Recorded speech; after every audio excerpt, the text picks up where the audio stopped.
Avant de devenir reine d'Angleterre, Camilla Parker Bowles a dû surmonter de nombreuses épreuves.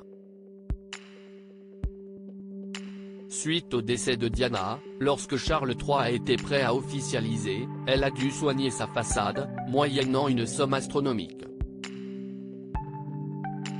Charles III a été fait roi le 6 mai dernier, et lors de ce moment historique et inoubliable, son épouse Camilla était alors faite reine.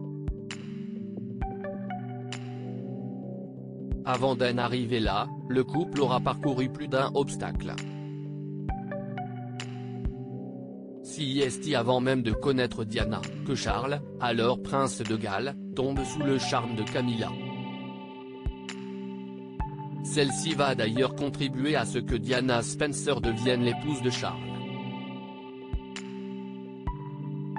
Après la tragique mort de la princesse des cœurs, les deux amants vont finir par officialiser leur idylle, après que Camilla a fini par rencontrer William et Harry. Mais avant cela, elle doit passer par la case ravalement de façade. C'est en effet ce que rapporte Bertrand Meyer Stably dans son ouvrage Charles III le mal-aimé, édition City. C'est au moment où la reine Elisabeth II le pousse à prendre une décision concernant un possible mariage avec Camilla Parker Bowles, que l'on envisage sérieusement à soigner en expresse l'image de celle-ci. Et sur ce point, Charles III n'a aucun scrupule à suivre les recommandations de ses experts en communication et à pousser sa maîtresse à améliorer son look pour correspondre aux standards exigés d'un membre de la famille royale. Et cela passe aussi par la case médecine esthétique.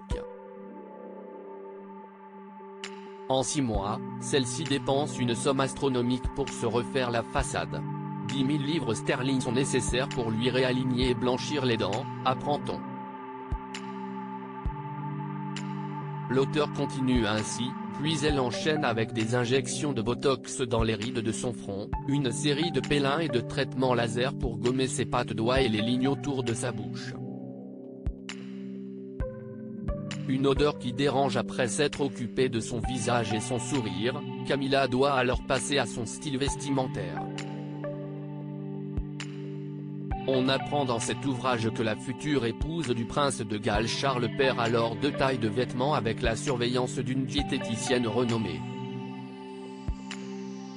Les bottes rustiques de campagne et les pantalons en tweed informe sont bientôt remplacés par des tailleurs de grands couturiers et des robes moulantes dessinées par Valentino, écrit l'auteur à ce sujet.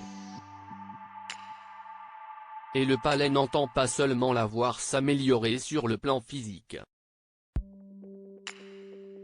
Celle qui est devenue reine d'Angleterre il y a peu va devoir arrêter de fumer, une dépendance de 40 ans qui lui vaut de constamment traîner derrière elle une odeur de tabac franc.